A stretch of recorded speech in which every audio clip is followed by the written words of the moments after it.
Hi, Brooke again. I'm excited to be back with you and share with you. One of the things that I've always experienced is that you who are my students and who are willing to listen to me and play with me and dance with me and do ceremony have absolutely transformed my life because I'm at my best when I'm working with these kind of energies and working with you. We all have our daily life, and I love doing these things because it lifts me up in a different way and to a different level. And certainly, I enjoy sharing with you. I wish we were sitting together around a fire right now, and we can imagine that we're doing that. And I want to share some more things with you today. And what I have called this one is maybe it's a question, what is real? And the importance of what is real. So again, I like to just set one of the things I've talked about as we have been in this series is talked about our human intention and prayer and how important those things are and how powerful they are. And I really think it makes a difference how we begin. If we begin gratefully and prayerfully and intending to do the highest and best, then we are in good shape. We're doing our work. And so I'm just going to close my eyes a minute and bring myself present, and I invite you to do the same. Creator, thank you so much for this opportunity. I ask that your beauty, your light, Mother, Father, your light and love come to us through this opportunity we have together to make a difference for us in all our relations. Ho, mitakweasan. So what is real and what difference does that make? There's so much that's artificial these days, and you know, some things are amazing that we're creating that are what we would call artificial, I guess. But what I want to talk about today is about following nature, about what's actually really in the world around us. And that's a lot of things really. One, we can explore what's real in our nature, who we really are at a deeper level than I think we've been willing to look at. We've lived in a materialistic kind of society that said, what you can bang your hand on is real and the rest of it isn't. And we're so beyond that. We're so over that. But sometimes we keep basing our lives in the material world and thinking that that's the limit of things and the limit of our abilities. So we push and shove and run out of energy because we're trying to do it in the lowest, crudest kind of way rather than knowing who we are.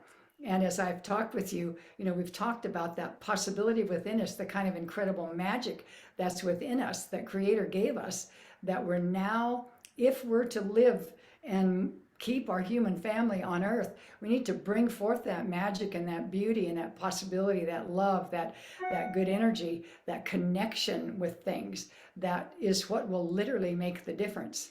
And remember that everything we're connected with, just like I was talking about food in the last presentation, we're connected with the land, we're connected with the air, the water, the food, the nourishment. That's giving this physical body a chance to do well. And if we're not connected, if we're disconnected and don't care about those things and destroy and poison and kill, that kind of thing, that literally comes around to us. So we need to find our good magic and to do those things. And it's also important that we explore nature, Mother Nature herself, spirit alive in nature. Not just the material stuff. It's aliveness. These things are alive. There's this amazing experience happening around us that Creator gave us and Mother Earth has brought forward for millennium. Incredibly beautiful, magical paradise. One of the things I'm doing this year is doing ceremonies called Restoring Paradise, where we get together and really say our prayers and send our energy about that and set our intention to move forward in that way. So this is a paradise, and if we just pay attention to it, it really makes a difference. And as I said, we talked about using our energy and how our energy makes a difference. And no matter what we're doing sort of on the material world, whether we're using machines or doing different things, our intention really absolutely makes a difference. And one thing I think about is that one of the things about looking at nature and looking at what Mother Earth is and what Creator gave us as we have chosen to come into earth robes and be on this earth, to really look at that, I think is a very indigenous, sort of shamanic perspective, because one of the deep understandings that comes out of my native background and all of our indigenous background, if we look far enough back, is that the Mother Earth provides for us, the Great Mother herself. She birthed us and provides for us. The Father energy gives us the activity and aliveness and all of that. All of those things are ours, and we have those. And so to look at those and stay in balance with those, because the old shamans weren't just doing medium work and talking to the dead or talking to animal spirits. They're part of their job. In a sense, the essence of their job was to keep things balanced, to make sure that there was a balance between spirit and body, in a sense, or nature, or a balance with the food, the animals that were giving themselves as food. If we killed too many of them, we didn't have food. So the shamans were always dancing and helping pay attention to that larger balance and help the people to establish ways to keep in that kind of balance. So, and really knowing the land, knowing and feeling. One of the things I've talked about a lot is that they did an experiment where they took some medicine men from up north, probably men who are herbal people, herbal medicine men, and they took them down to Arizona, totally different plants, totally different everything, and said, well, go out there and see what you find, see if you can figure out anything if you're so bloody smart. And they did. And the exciting part was these guys sat down and meditated with these plants and felt their energy and in a sense spoke to them and interacted with them and connected with them in the way that we know we can. And they said, oh, this one's for the blood, or this one's for the eyes, or this one doesn't seem to have that capacity. It might be good in your garden to help provide nitrogen, or who knows what they said, but they really tuned in. And I want to talk about a couple things just quickly here to remind us of the power of that. One of them is something called now biomimicry. A wonderful gal named Janine Benyus at our own Montana State University there in Bozeman started working with this and has created a sense and a whole movement, which I hope gets bigger and bigger, about not using nature so much as a resource, although we always will do that. That's what we have to work with. But it's not about focusing on how to do that. It's about listening and learning from the things around us how to design our world in a way that works. Because Mother Earth has been designing things for millennium and done a great job. She didn't pollute and kill her world.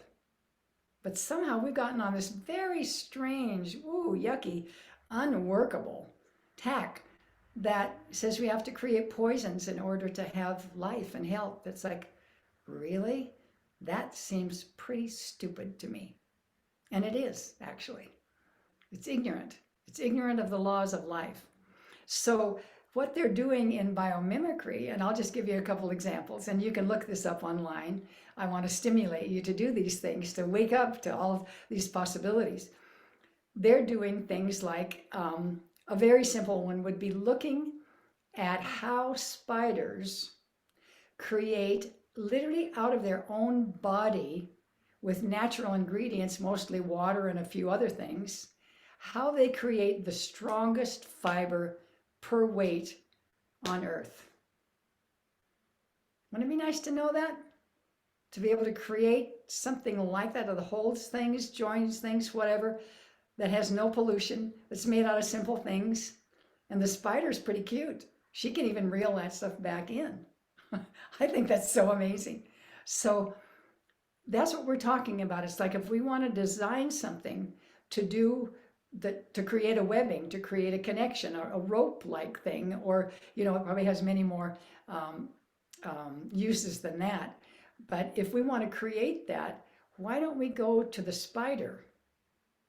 Look at what she does, how she does it, the structure. We have the ability now to look into the structure of what she's done and see what it is. It's like, how did she, what's that? What is that? How is it done? And then use that to design things that work in our world. And another one I want to give you an example of that I think is really fun is that a lot of times paint these days, a lot of you know, if you're repainting your house, it's like, boy, am I going to put out the money to have a non-toxic paint? I really need to, but it's a little more expensive because there's a lot of lead and other strange kind of chemicals in a lot of our paint. So what they're doing in biomimicry is they said, you know what? Butterflies and insects seem to create radiant color and beauty, and they're not using toxic chemicals. So how are they doing it? And when they looked at the butterfly in a sense isn't painting so much as creating the structure that reflects the beautiful iridescent energy of life. So it's not like they, there's something painted on the wings, you might say. So what they're doing then is looking at what kind of that radiance, you might say, or crystalline structure, I don't know what it is exactly, but how would you put that into a liquid that you could put on your walls that would pick up that wonderful energy, that color, that vibration that you want to put on the wall without toxic chemicals in some simple, beautiful way. And I think they're getting it done. They're doing that at so many levels. I just really invite you. Hey, and one of the fun things is that they have a section, if you join the Biomimicry Institute, they have a section for children to help children look at that sort of thing and begin to see and develop the ability to think in that way that they can learn from their environment and create something wonderful. And another one that I want to talk about briefly is a guy named Alan Savory I believe he was in South Africa. He went through some terrible things where they tried to heal the land they thought they needed to destroy some of the beautiful animals, including elephants that were there. And they did terrible destruction. He said he will never, ever, ever forgive himself, and he will work the rest of his life to do something different than that kind of horrible thing that they thought they had to do, which didn't work. What he realized is that if we really look at what happens with animals and grazing land, and what we're doing, by the way, is turning the earth into a desert. We are challenging the way we handle animals, not the animals themselves, but the way we handle and use them and put them in pastures and destroy the land with it is what's happening around a lot of the world. So what Alan did was he went to the great African velds and saw what was happening there. And he realized that, there are enormous herds, just like there were buffalo herds that kept care of our earth here in Turtle Island. There were great herds, and what they did is they move all the time. They're eating, they're defecating, they're peeing, they're fertilizing the ground, tromping it in, breaking down the old stems of things and moving on. And when they do that, what happens is that radiant possibilities come then as the cycles move forward. All of that nutrient, all of that richness, all of that kind of breaking up the ground, all of that makes absolute radiant grasslands. And they have shown, and I would highly recommend, go to YouTube, Alan, A-L-L-A-N, Savory, just like savory food, elephants, put Alan Savory elephants, listen to his 20-minute talk. I'm just barely touching the surface here. But when you see what they've done by taking big herds of animals in and letting them move through, just like the buffalo, they eat and they move through. But if you pen something up, it not only eats, it eats and eats, and it eats all the good tasting things first, like all of us would.